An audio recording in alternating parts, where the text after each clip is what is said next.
The opening of this chapter is one of the most important story beats in the entire game. I won't be spoiling the details here, but several of the game's most important characters plot-wise will be introduced, so keep your eyes peeled. Though the story impact will not be felt yet, we still have business to do. Starting with checking Lynette's 5th letter. She has somehow managed to attach an entire horse with the mail, giving us a high-level mount that can be given to a cavalry unit to replace their current one if you so desire. Despite the betrayal of the Bornean forces, not all in the city of our former allies are lost to the Raiz Empire. The son of Bornean Duke Reed, Vester, is actively resisting the Bornean uprising, remaining loyal to the Varian Kingdom. Vester and his loyalists are currently imprisoned in the town of Toron.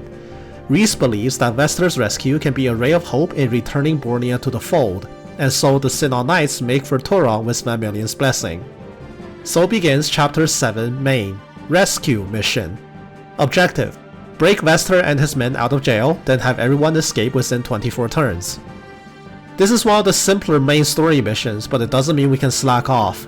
The tactics ranks required for this chapter are simple as always. You earn 1 point for clearing the map, 1 point for bringing at least 4 out of Vester's 5 men to safety, and the 3rd point is earned if all 5 of Vester's men survive.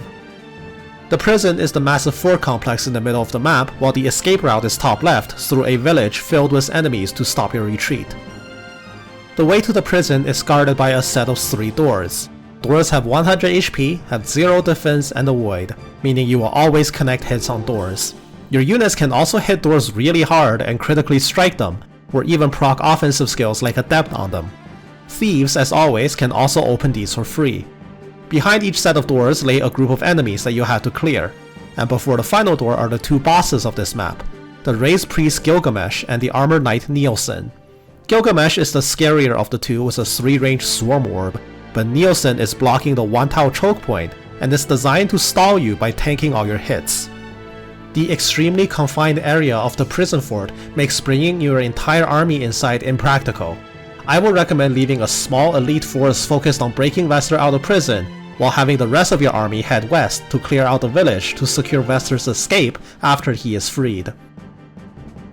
While exploring the village, keep an eye out for all the side quests. The first side quest is at the bottom right corner, where Sean can go and discover a set of 3 houses.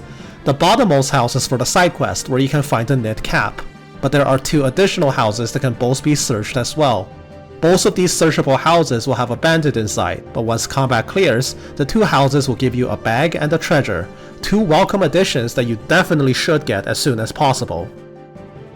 In the village itself, since we're crawling through the dark, expect to find more enemies as you clear your way to the escape, with some notable named targets. The first mini-boss you will encounter on this route is the enemy sword fighter Lebrus. Armed with a decently powerful sword along with Adept, he is capable of outputting a surprising amount of damage compared to the goons surrounding him. Be sure to not get caught off guard. After clearing your way to the center of the village, you'll find a church occupied by a soldier and 3 shops.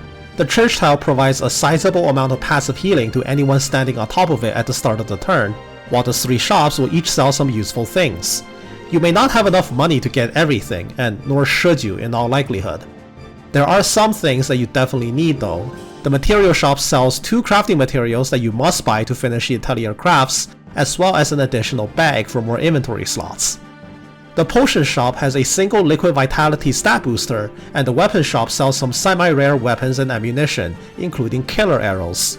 Pick up the permanent stat booster, crafting materials, and bag, then buy whatever else you need. Up the hill rests the escape point for all units, as well as the second side quest. Completing this quest is simple, just have Sherlock visit the house. But within striking range of the house is the second mini-boss in the village, Kadi. With a respectable HP pool and some good equipment, he will run at you if you get too close. But he also has the hidden skill Weakness, which makes him very easy to cripple and take captive if you want. Failing that, defeat him like any other enemy. As the fighting in the town itself wraps up, remember to spare some effort and send 1 unit west to visit the house and complete the final side quest to pick up the performance costumes. This side quest is actually a continuation in the storyline that began in Chapter 6 with the side quest Unforgettable, and it's required to proceed further and unlock a bonus event in the final map, so make sure to complete it. With the village cleared, your prison break forces should have freed Vester by now. As soon as the final door breaks, Vester and his men will make an attempt to escape. Budget your time here. It takes anywhere between 8 to 9 turns for Vester and his men to leave the map. The par time to break him out will be on about turn 12 or so, depending on how fast you can take down Nielsen and Gilgamesh. If you have divided your forces properly, Vester should be clear to take a calm stroll through an empty village to the exit, and just in time for the reinforcements to spawn. Reinforcements on this map are actually quite pitiful. Starting from turn 14, a whopping 1 enemy will spawn, alternating between the bottom left and top right corner every turn. A single enemy hardly poses a threat to anyone, and you can even abuse the fact that enemies cannot see into the fog to ambush the lone reinforcement as they come in. Have your prison break forces take a brisk walk with Vester's forces until everyone makes it to the end. Before you plan your escape, note that the final reinforcement arrives on turn 22. Martin, an enemy cavalry unit, spawns in the bottom left corner. He is carrying a wind shield and will drop it on death, but of course his extremely delayed spawn makes killing him and getting out risky. Let him take the first move and run into you, then burst him in 1 turn before leaving. Calculate your movement and judge if you can make it to the escape point, especially with any infantry unit, in 2 turns or less before committing. It is more possible than you may believe, but definitely take care if you want to stay for it. The wind shield is not an item for Erzheimer's collection, nor is Martin a bounty target. You're simply doing this to get a shield with some elemental resistances. Whether or not you choose to wait for Martin to appear, make sure to get all of yours and Vester's forces out of the map. This is a relatively easy main chapter map, and we will now move on to the side chapters. See you soon.